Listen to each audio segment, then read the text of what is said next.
ሰላም ጤና ይስጥልን። አብሽሮ መገናኛ ነው። በዛሬ የዕለታዊ መረጃ ሁለት አበይት አነጋጋሪ ጉዳዮች ይዤላችሁ ቀርቤያለሁ። በጉራጌ ዞን ጉመን ወረዳ ቤት ቆፍሮ በመግባት የጥፋት እያደረሰ ስላለው ጅብ እና በሰሜን ኮሪያ መሪ ኪም ጆንግ ኡን ዙሪያ ላይ የወጣ አስደንጋጭ አዲስ የኒኩሌር አዋጅ ዝርዝር መረጃ እናቀርባለን። እስከ መጨረሻው አብራችሁን ቆዩ።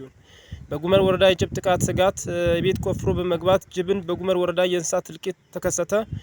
በጉራጌ ዞን ጉመን ወረዳ አንድ አስፈሪ አስገራሚ ክስተት ተከሰምቷል። አንድ ጅብ በምሽት የሰው መኖሪያ ቤት ቆፍሮ በመግባት በጎችና ጥጃዎች በመግደል ተረጋግጧል።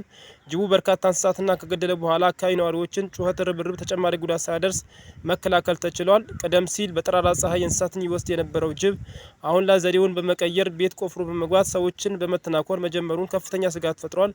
በዞኑ ቀደም ሲል እንስሳት ብቻ ሳይሆን ሰዎችንም ለጅብ ጥቃት ሲጋለጡ መቆየታቸው የሚታወስ ነው። ማህበረሰቡ በዚህ አስቸኳይ ወቅት አስፈላጊውን ጥንቃቄ እንዲያደርግና ተደራጅቶ ራሱን ንብረቱን ከጅብ ጥቃት እንዲከላከል ጥሪ ቀርቧል።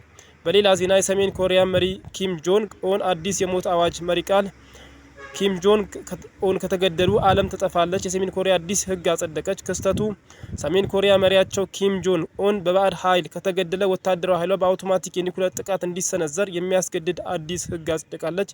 ይህ ማለት መሪያቸው መኖራቸው ባይረጋገጥ እንኳን የኒኩሌር ሚሳኤሉ ያለ ሰው ንክኪ ወደ ታለመበት ሀገር ይተኮሳል። ምክንያቱ በቅርብ የኢራን የበላይ መሪ አሊ ካሚኒና አማካሪዎቻቸው በአሜሪካና እስራኤል የተቀዳጀ ጥቃት መገደላቸው ለኪም ጆን ትልቅ የማንቂያ ደወል ሆኖላቸዋል።